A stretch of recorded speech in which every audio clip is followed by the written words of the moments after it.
Hi, I'm Balvinder Singh from TutPay, and TutPay has a product. It's basically a mobile financial solution, and our target market is the banks and financial institutions, and we help the banks and FIs to enable their mobile channel, very specific.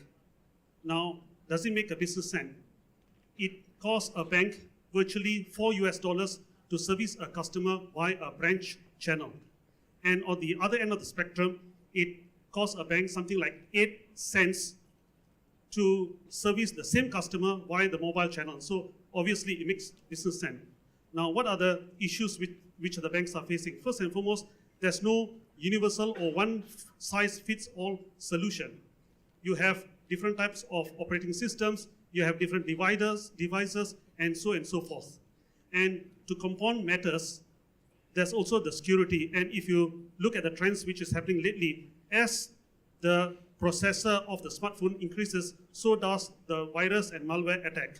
Just a couple of months ago, probably about 9 months ago, 250,000 phones in China were hacked at one go. And the guys, they actually let the customers to download certain apps over a period of 6 months. So this is a profound effect. And online mobile banking hardest hit by cyber criminals last year. And Moore's law, as we know, as I just mentioned. Now, the other challenge is, as much as we talk about smartphones, etc., the ground reality is that there's a limited numbers of smartphone penetration. And as much as there's a smartphone, let's drill in detail. For example, in Malaysia, the smartphone penetration is 63%, but only 30% have data services. So they have a smartphone, which is not very smart. Okay. Now, what we provide, TutPay has a solution. It's basically a very thin overlay chip. How do I do? Murphy's Law. Okay, so what we have is basically an overlay chip, and we try to make it as idiot-proof as possible. When a customer comes to the bank officer just have to mention this thing. Can you give me your SIM card? The customer provides the SIM card to the bank officer. There's an epoxy at the bottom. The bank officer takes out the lay and put on top of the SIM and mentions to the customer, the customer, can you insert back your SIM into your phone? That's it. And then the customer switch on, and guess what? Magic happens.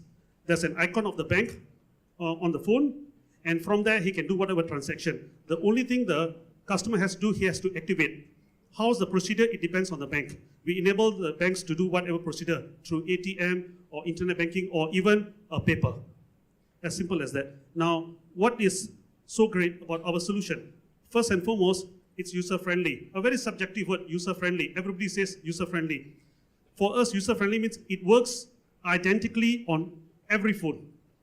From the Nokias and Samsungs and Apples in the world to the cheap $20 phone from China.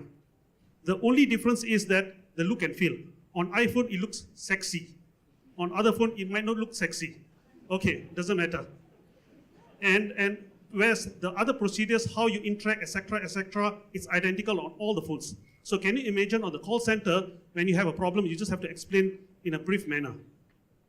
The other thing, it's device independent, as I mentioned, from the most expensive to the cheap $20 phone. It's telco independent, and now the bank doesn't need to get a permission from the telcos. They can enable the solution whenever and however they want. It's access independent.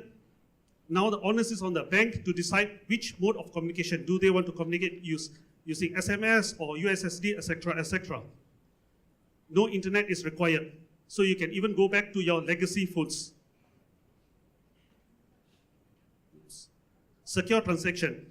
With our solution, basically we encrypt from the phone right down to the bank's data center because we have our software residing in each and every bank's data center. We don't keep anything with us. So it's encrypted all the way. So even if there's a malware attack or virus attack on the phone, it doesn't interact with our solution. It's virtually independent.